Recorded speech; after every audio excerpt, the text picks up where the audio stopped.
Hello दोस्तों, आज हम लोग चैप्टर वाइज जीके जीएस का जो सीरीज चल रहा है उसमें हम लोग पॉलिटी में वर्ल्ड लाइनर क्वेश्चन को पढ़ने वाले हैं। इसमें हम लोग भारत के राष्ट्रीय प्रतीक के बारे में पढ़ेंगे।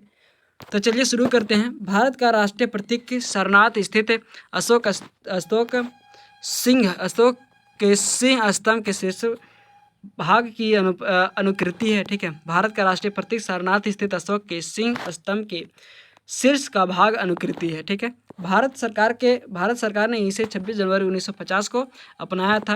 प्रतीक के नीचे मुंडकोपनिषद में लिखा सूत्र सत्यमेव जयते देवनागरी लिपि में लिखा हुआ है। ठीक है, राष्ट्रीय कैलेंडर भारत का राष्ट्रीय कैलेंडर शक संवत पर आधारित है। राष्ट्रीय पंचांग को सरकारी कार्य में प्रयोग के लिए 22 मार्च 1957 को अपनाया गया था। इसका पहला महीना चैत्र व अंतिम महीना फागुन होता है। ठीक है, यह सामान्य वर्ष में 22 मार्च और लीप वर्ष में 21 मार्च को प्रारंभ होता है। ठीक है, राष्ट्रीय पशु बाघ है। राष्ट्रीय पुष्प कौन है? कमल है। राष्ट्रीय पक्षी मोर है। राष्ट्रीय फल आम है। राष्ट्रीय पेड़ बरगद है। राष्ट्रीय विरासत पशु हाथी है। राष्ट्रीय नदी गंगा है। और राष्ट्रीय जलीय जीव डॉल्फिन मछली है। ठीक है, राज्यभाषा संविधान के भाग 17 के अनुच्छेद 343 के अनुसार संघ की राजभाषा हिंदी व लिपि देवनागरी है। ठीक है, संविधान के अनुच्छेद 344 में राष्ट्रपति को राजभाषा से संबंधित कुछ विषयों में सलाह देने के लिए एक आयोग की नियुक्ति का प्रावधान है। राष्ट्रपति ने इस अधिकार का आयोग करते हुए श्री बीजी खरे की अध्यक्षता में प्रथम राजभाषा आयोग का गठन 1955 में किया गया था। इस आयोग ने 1956 में अपना प्रतिवेदन दिया था। ठीक है, संविधान की 8वीं अनुसूची में निम्न भाषाओं को राजभाषा के रूप में मान्यता प्राप्त है: असमिया बांग्ला, गुजराती, हिंदी, कन्नड़, कश्मीरी, मलयालम, मराठी, उड़िया, पंजाबी, संस्कृत, सिंधी, तमिल, तेलुगु, उर्दू, कोंकणी, मणिपुरी, नेपाली, मैथिली, संथाली, डोगरी और बोडो। यह आपका 8वीं अनुसूची में निम्न भाषाओं का राजभाषा के रूप में मान्यता प्राप्त है। ठीक है, राज्य की भाषा संविधान के अनुच्छेद 345 के अधीन प्रत्येक राज्य के विधानमंडल को यह अधिकार दिया गया है कि वह 8वीं अनुसूची में शामिल भाषाओं में से किसी एक या अधिक से अधिक को सरकारी कार्यों के लिए राज्य की सरकारी भाषा के रूप में स्वीकार कर सकता है। संविधान में प्रावधान किया गया है कि जब तक संसद द्वारा कानून नहीं बनाया जाता है तब तक उच्च न्यायालय को भाषा अंग्रेजी होगी। ठीक है, उच्चतम न्यायालय और उच्च न्यायालय की भाषा क्या आती है? तो अंग्रेजी है। ठीक है, आपात उपबंध भारतीय संविधान में 3 प्रकार के आपातकाल की व्यवस्था की गई है। राष्ट्रीय आपात अनुच्छेद 352, इसकी घोषणा युद्ध, बाहरी आक्रमण और सशस्त्र विद्रोह होने पर राष्ट्रपति द्वारा देश के किसी भाग या पूरे देश में की जाती है। ठीक है, राष्ट्रीय आपात की घोषणा राष्ट्रपति मंत्रिमंडल की लिखित सिफारिश पर करता है।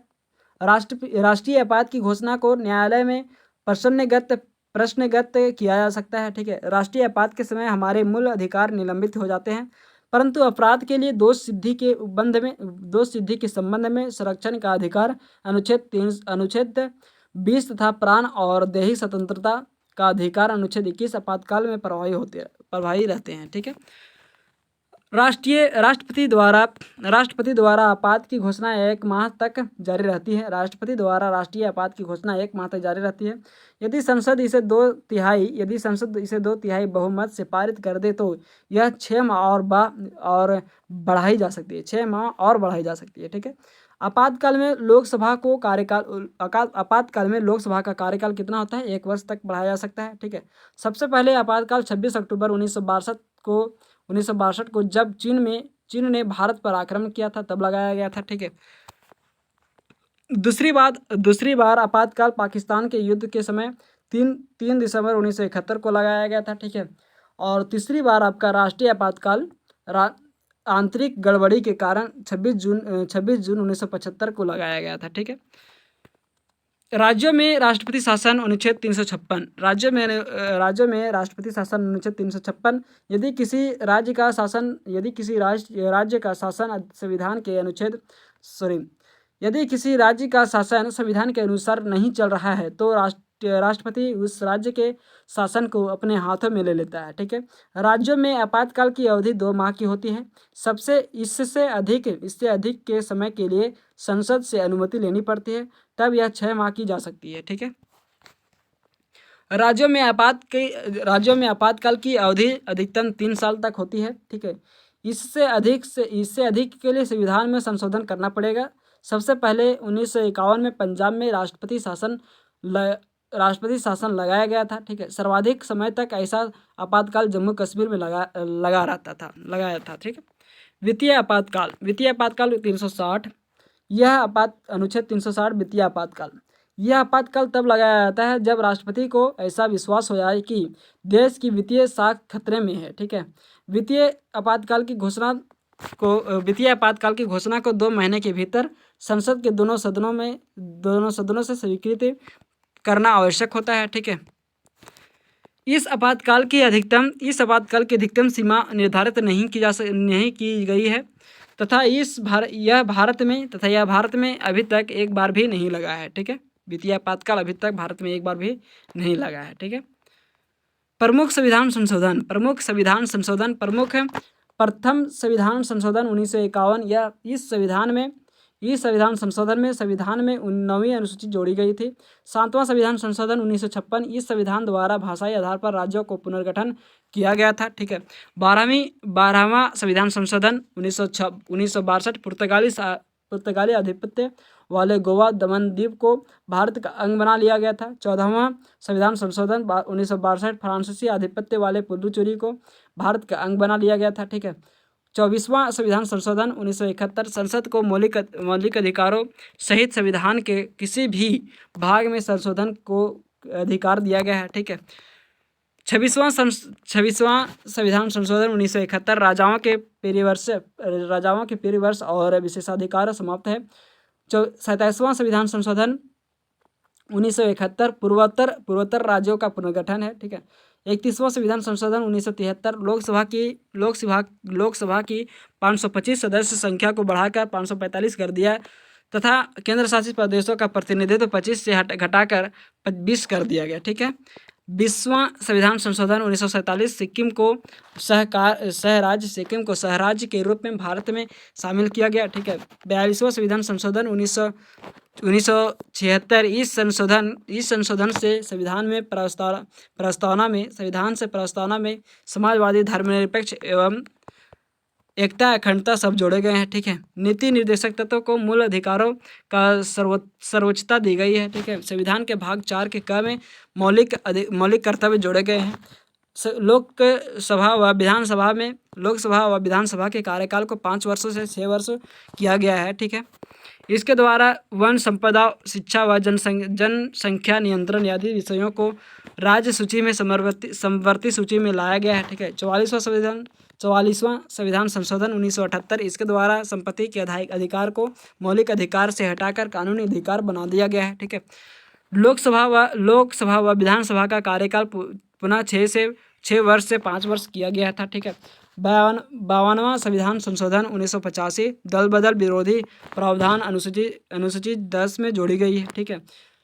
61वां संविधान संशोधन 1989। इसके द्वारा मतदान की आयु 21 वर्ष से घटाकर 18 वर्ष कर दिया गया। ठीक है। 61वां संविधान संशोधन के तहत। उसके बाद आपका 69वां संविधान संशोधन 1991। दिल्ली को राष्ट्रीय राजधानी क्षेत्र NCR का दर्जा दिया गया है। ठीक है। 73वां संविधान संशोधन पंचायती राज 11वीं अनुसूची में दिया गया है। ठीक है। 74वां संविधान संशोधन नगर निकाय संबंधी 12वीं अनुसूची में दिया गया है।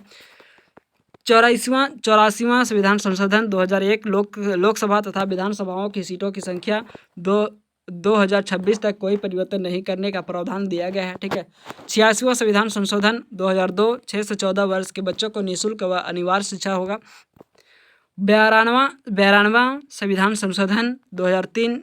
संविधान की 8वीं अनुसूची में बोडो, डोगरी, मैथिली व संथाली भाषा को शामिल किया गया है। अब इस अनुसूची में 22 भाषा हो गई है, ठीक है। 93वां संविधान संशोधन 2006 शिक्षण संस्थाओं में आरक्षण अनुच्छेद 15 के धारा 4 के प्रावधानों के तहत किया गया है, ठीक है। 95वां संविधान संशोधन 2010 लोकसभा में अनुसूचित जनजाति और अनुसूचित जाति के लिए सीटों का आरक्षण बढ़ाया गया है, ठीक है। उसके बाद 101वां संविधान संशोधन 2016 वस्तु एवं सेवा कर GST को लागू करने हेतु 101वां संविधान लागू किया गया है, ठीक है। उसके बाद आपका 103वां संविधान संशोधन 2019 आर्थिक रूप से कमजोर वर्ग के लोगों को 10% आरक्षण दिया जाएगा, ठीक है।